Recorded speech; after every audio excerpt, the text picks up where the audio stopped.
इयत्ता 12वी भूगोल. चॅप्टर 3 मानवी वस्ती आणि भूमी उपयोजन. मानव हा समाजातील प्राणी असल्याने तो नेहमी समूहाने राहणे पसंत करतो. यातून पुढे सामाजिक बांधिलकी व सामाजिक गरजा निर्माण होत असतात. या सामाजिक गरजेतून अनेक लोक एखाद्या ठिकाणी एकत्र येऊन विशिष्ट पद्धतीने घरे बांधतात. अशा घरांच्या मांडणीला वस्ती असे म्हणतात. मानवी अधिवास हा वस्त्यांच्या स्वरूपात आढळतो. यात एक घर ते मोठ्या शहरांपर्यंतचा समावेश होतो. वस्तीवरून निदर्शनात येते की निवासासाठी तसेच त्यांच्या आर्थिक क्रियांसाठी काही प्रदेश व्यापले जातात. या ठिकाणी मानव राहतो, समूह जीवन जगतो, त्याच्या आर्थिक क्रियाही करतो. मानवी वस्तीच्या स्थानावर प्राकृतिक, सांस्कृतिक, आर्थिक व राजकीय घटकांचा परिणाम होत असतो. मानव व पर्यावरण यांच्या सहसंबंधातून वस्त्यांची निर्मिती होते. प्राकृतिक घटक जसे उंच सखलपणा, समुद्रसपाटीपासूनची उंची, मृदा, हवामान, जलप्रणाली, भूजल पातळी इत्यादी घटक वस्तींचे अंतर आणि प्रकार यावर परिणाम करतात. उदाहरणार्थ, कोरड्या हवामान प्रदेशात पाणी हा महत्त्वाचा घटक आहे आणि म्हणूनच घरे पाण्याच्या स्रोतांजवळ वसलेली असतात. काही वेळा सामाजिक घटक वस्ती विखंडित करण्यास कारणीभूत ठरू शकतो. पूर्वी क्षेत्र, प्रदेश काबीज केले जात असत किंवा बाहेरील लोकांकडून वारंवार आक्रमणे होत असत. त्यामुळे बऱ्याच काळापासून सुरक्षिततेच्या दृष्टीने केंद्रित वस्त्यांच्या विकासास सुरुवात झाली. वस्तींचे प्रकार. वस्त्यांचा आकार आणि प्रकार यात भिन्नता आढळते. त्या एका पाड्यापासून ते महानगरापर्यंत असतात. आकारानुसार वस्त्यांची आर्थिक वैशिष्ट्ये आणि सामाजिक संरचना बदलते. तसेच पर्यावरण आणि तंत्रज्ञानही बदलते. वस्त्या या छोट्या आकाराच्या आणि एकमेकांपासून दूर असू शकतात. तसेच त्या मोठ्या आणि जवळजवळ वसलेल्या देखील असू शकतात. घरांमधील अंतराच्या आधारावर वस्त्यांचे खालील 4 प्रकारात विभाजन केले जाते. 1. दाट किंवा केंद्रित वस्ती. 2. अर्धकेंद्रित किंवा अपखंडित वस्ती. 3. विखुरलेली वस्ती. 4. एकाकी वस्ती.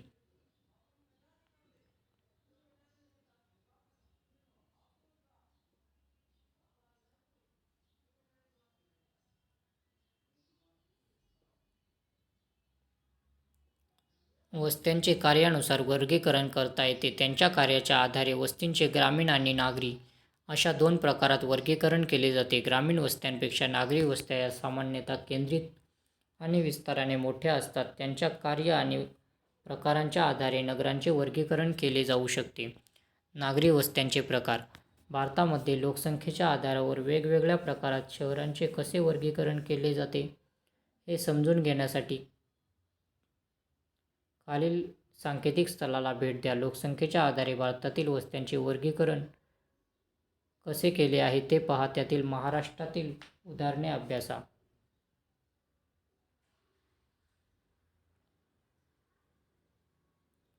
नगरांचे विविध कार्यांच्या आधारावर वर्गीकरण केले जाऊ शकते.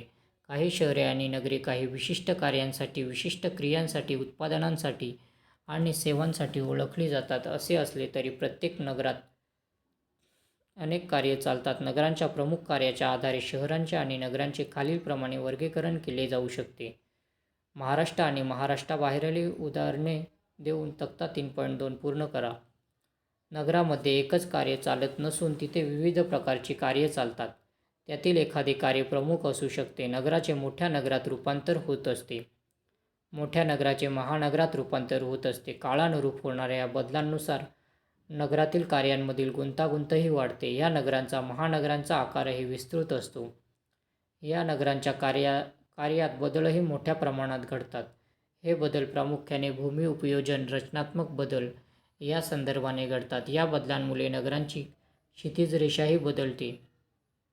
भूमी उपयोजन.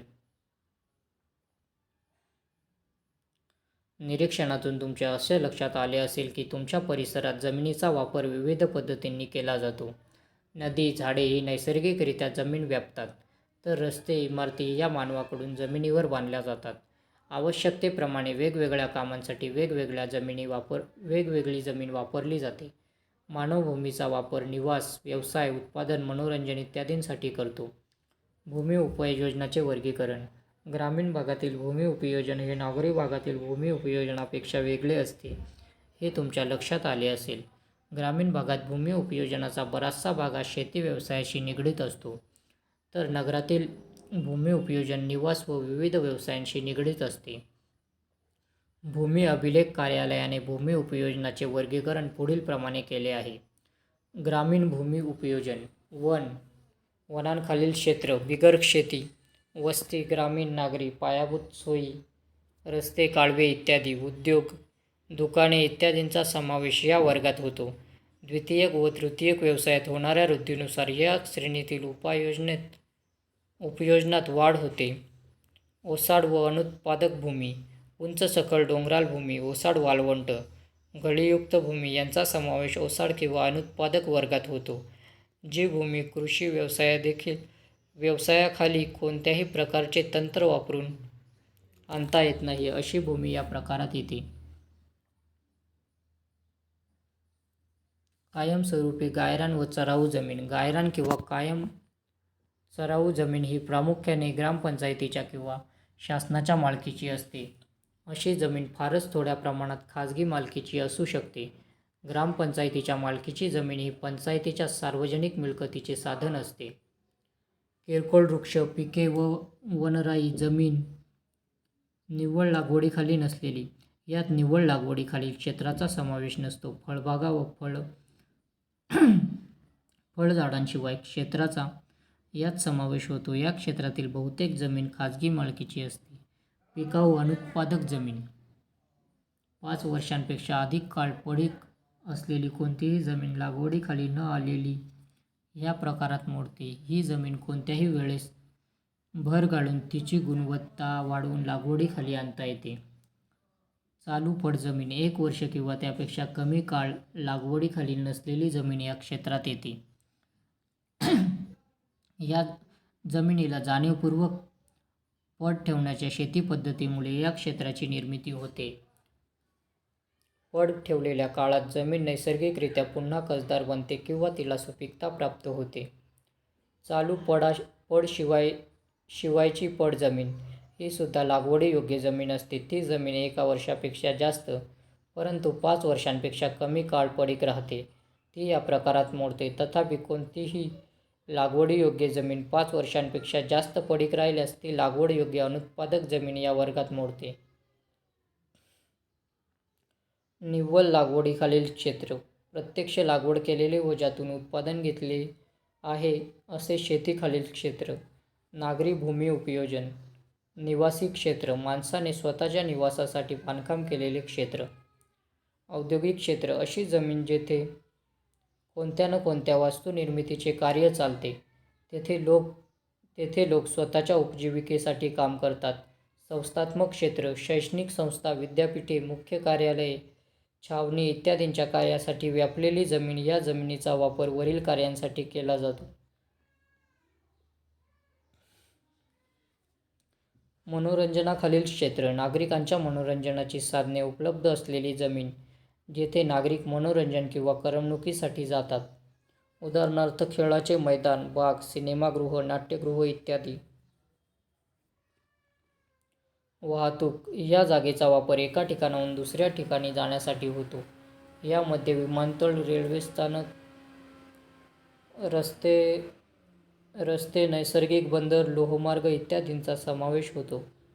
व्यापारिक क्षेत्र: नागरी क्षेत्र त्या जमिनीवर पक्क्या मालाची दैनंदिन विक्री होते असे क्षेत्र. हे क्षेत्र निवासी क्षेत्रातही आढळते. काही ठिकाणी मात्र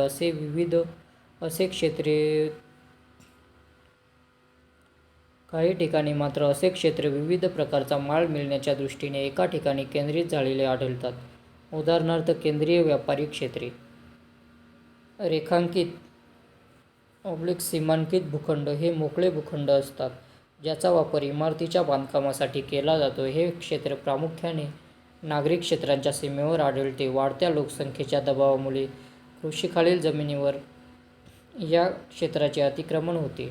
संमिश्र भूमी उपयोजन: एखाद्या क्षेत्रात जेव्हा संमिश्र भूमी उपयोजन होत असते तेव्हा विभिन्न प्रकारचे भूमी उपयोजन या क्षेत्रात एकत्रित पाहावयास मिळते.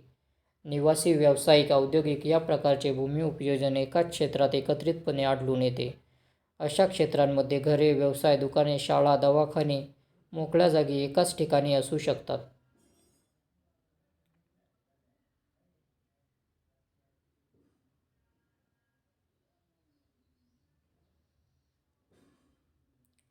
ग्रामीण व नागरी क्षेत्रांमधील भूमीस ग्रामीण नागरी झालर क्षेत्र असे म्हणतात. या क्षेत्रात ग्रामीण आणि नागरी अशी दोन्ही वैशिष्ट्ये आढळतात. हे क्षेत्र वेगळे नसून या दोहोंमधील संक्रमण क्षेत्र आहे. या क्षेत्राची सरमिसळ दोन्ही बाजूंनी झालेली असते. ग्रामीण नागरी झालर क्षेत्रातून अनेक नागरिक शहराच्या मध्यवर्ती भागाकडे त्यांच्या कार्यालयात किंवा आर्थिक संस्थांमध्ये कामासाठी येतात. यासाठी ते वाहनाने प्रवेश करतात.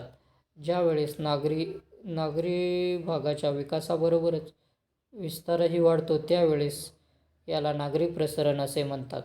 ग्रामीण नागरी झालर क्षेत्रात ग्रामीण व नागरी असे दोन्ही प्रकारचे भूमी उपयोजन आढळते. झालर क्षेत्राची रचना त्यामुळे गुंतागुंतीची असते. या भागात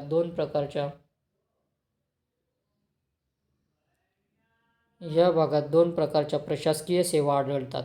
उदाहरणार्थ ग्रामपंचायत आणि नगरपालिका. झालर क्षेत्राजवळील नागरी क्षेत्र स्वतःची ओळख घालवून बसते. प्रत्यक्षात ही नगरे मोठ्या शहरात विलीन होऊन जातात व ते मोठे शहराच्या भौगोलिक प्रदेशाचे भाग बनतात. मोठ्या शहरांपासून दूर असलेली नगरे मात्र स्वतःची ओळख सांभाळून राहतात. या नगरांचे प्रश्न वेगळ्या स्वरूपाचे असतात. हे प्रश्न प्रामुख्याने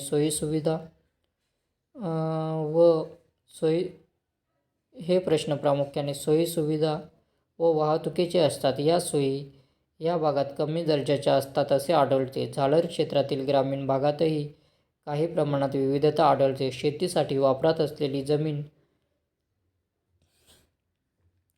निवासी क्षेत्रात किंवा औद्योगिक क्षेत्रात परावर्तित होते. काही वेळेस पूर्णतः ग्रामीण भाग तसाच राहून तो भाग शहराशी केवळ नागरिकांच्या राहण्यासाठी व शहरात रोजच्या प्रवासासाठी वापरला जातो.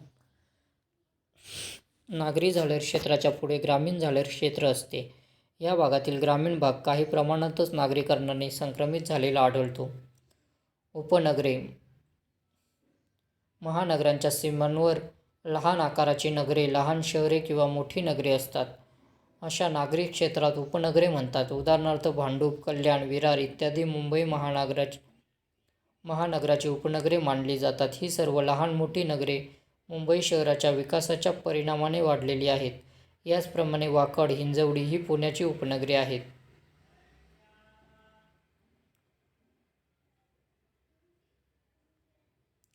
कोल्हापूर जिल्ह्यातील इचलकरंजी शहराचा 2007 व 2017 या काळातील नकाशांमध्ये पुढील बाबी आढळतात. या नकाशात मुख्य शहर व आजूबाजूचे क्षेत्र पाहावयास मिळते. नकाशामध्ये वेगवेगळ्या रंगांनी भूमी आच्छादन व भूमी उपयोजन दाखवले आहे.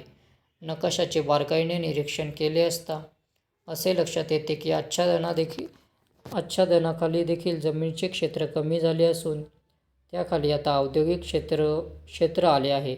त्याचप्रमाणे विरळ वस्ती बांधकामाखालील क्षेत्राचे रूपांतर दाट वस्ती बांधकाम